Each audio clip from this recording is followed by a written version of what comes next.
So, welcome to GCC. If this is your first semester here, welcome back. If you're a returning student, we're happy to have you here.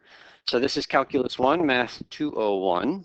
I talked before class about all the packets that are floating around, so I think everybody has what they need at the moment. We're going to just dive right into the big packet, which starts with this Cliff Notes business here at the top. We're going to jump to page 2. So page 2 of the very first packet. And just want to clarify something about the schedule. Officially, this class ran from 10 to 10:30 this morning in the math studio right across the hall. Our class actually begins at 10:40. Every day we're going to start promptly right here at 10:40.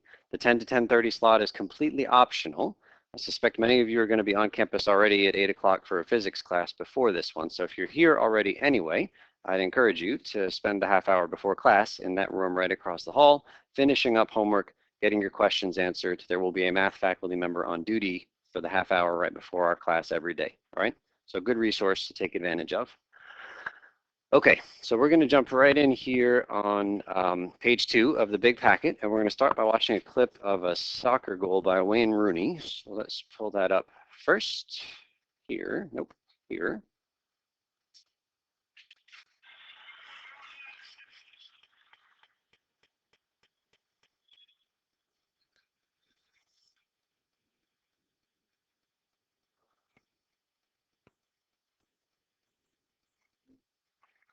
So dramatic with the music, isn't it?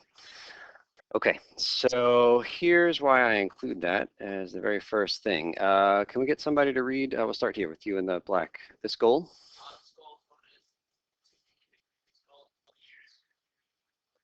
Thank you. In green, can we keep going?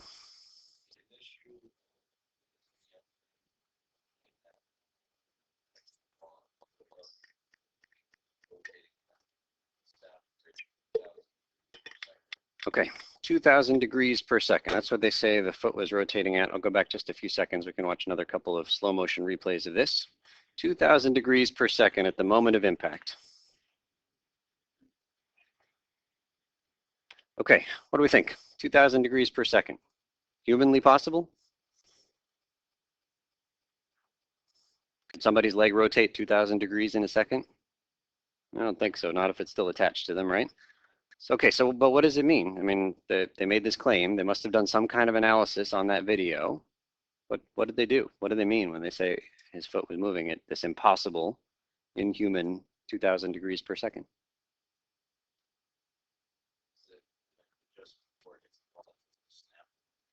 Yeah, so we're not looking at a full second's worth of time, right? We're just looking at that one moment of impact. And he mentioned a snap of an ankle. So maybe there's like a lot of little stuff happening in this tiny amount of time. And so what might they have done with this video if they had a really high quality version and the ability to slow it down even farther than we did? How could they have made this estimate of 2,000 degrees per second? What if they looked at just a half a second's worth of time? If this 2,000 degrees in a full second is the right answer, then what would it have looked like for just half a second? Would have been 1,000 degrees in half a second, right? What if it was a tenth of a second? 200 degrees. Okay, that's still more than like a half revolution, and I think his foot probably went like a half revolution, but we're kind of narrowing down to a tiny little interval of time and a tiny little rotational angle that we're talking about.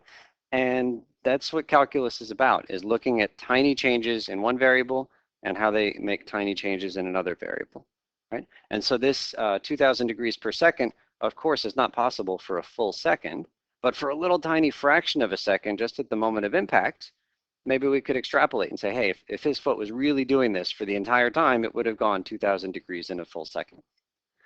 Okay, so let's have somebody read part C. Can we go around to the magenta shirt there?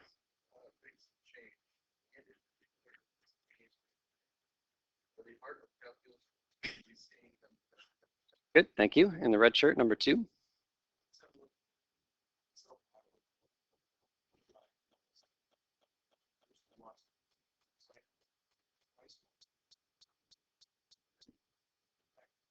Okay, so if you don't have this in front of you, so you have to look at the board. This is an Excel file a friend of mine from Deerfield Academy made.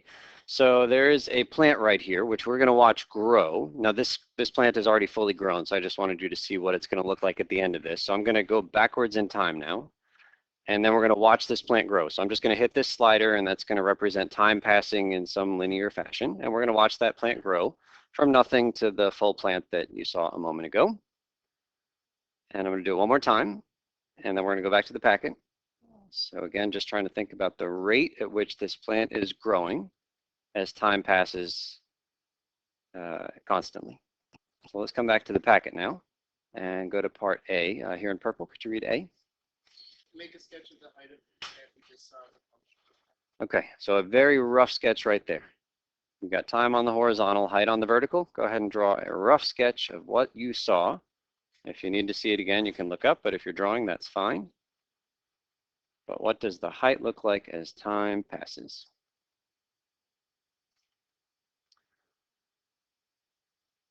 Okay, so I think we've got sketches done or mostly done. What can we say about this graph? Increasing or decreasing or some combination? Definitely increasing the whole time, right? The plant never shrinks in size. Is it increasing linearly? No. Increasing linearly would mean this plant grew by like the same amount, 1 inch per day or something like that, always the same all the time. Did this plant start growing fast or slow? Started kind of slow and then sped up. And did it keep speeding up as it grew? No, at some point kind of started to slow down again. And so I think I saw some people drawing exactly what it's supposed to look like. So we're going to do the same thing. We're just going to watch it grow up here. But now we're going to imagine that this paper behind the screen is just going to drag to the left as the plant grows. And so it's just going to trace out the curve that you just attempted to draw. So the paper is just moving behind the plant. The plant is still just growing straight up, but we're just tracing out what's happening as the paper moves to the left. So I'll do it one more time. And what we see here is something that's increasing the whole time, increasing slowly in the beginning, and then increasing faster, faster, faster until we reach some critical spot here where the growth rate starts to slow down again. Still growing, but not as fast. Anybody happen to know the fancy name for a curve that looks like that? Starts with the letter L. You might not have seen it before, I don't know. It's called the logistic graph. We'll see them a little bit later on. You don't need to write it down, but it's called the logistic graph. And what I'd like you to do, if your graph looked anything like this guy right here, is to mark the special point. I think we're here in part C. Mark the special point that represents the moment where the plant is growing most rapidly. Just put a dot, roughly where the plant is growing most rapidly. And so hopefully you've got some dot someplace around here. This is where the graph is the steepest. And then we'll just fill in the blanks with the name of that thing. So we'll see it formally soon enough, but that thing is called a point of inflection.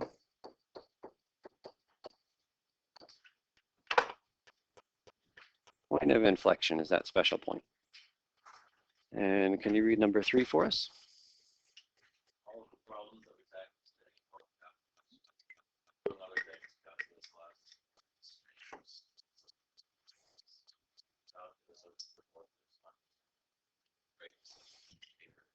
Okay, thank you. So jumping down to number 4, we're going to look very briefly at some of the highlights of the syllabus, and you'll read this document later on and come back if you have any questions about it. There's a lot of info. We're not going to read it to each other at this moment, but the syllabus again starts with this MAT 201. So there are only 2 things I want to talk about right now about the syllabus. One of them is an error, and it has to do with the office hours. It's right here. It's on the first page towards the top. But if you take a look on your page, I think it says 1 to 1:30. That's wrong. At 1 to 1:30, you need to cross off and change to this thing. I'll make it bigger. It's 2:20 to 2:50. Everybody see what we're talking about? On Wednesday, you cross off the 1 to 1:30 and change it to 2:20 to 2:50. It's on the front right there. Change that to 2:20 to 2:50. In my defense, I printed these and then my schedule changed. Okay, the other thing I want to talk about is the textbook itself. So the textbook officially is this Calculus 6th edition by Hughes Hallett and a bunch of co-authors. So I did a real quick Amazon search for this book. Here it is. So the bad news is $145 for this book. Worst news, I don't get a single penny of that, which is just a shame, right? Like I should, if it's going to be like ridiculously priced, I should get something. This right here is the 5th edition. Same authors, largely the same material, largely the same homework. 5th edition costs you $13.55 right now.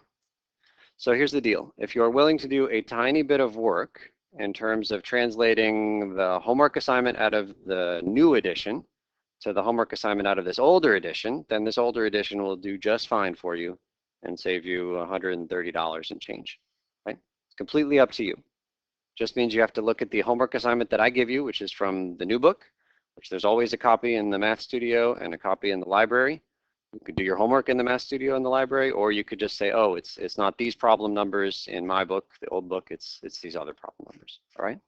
It's up to you. Okay, so any questions about that?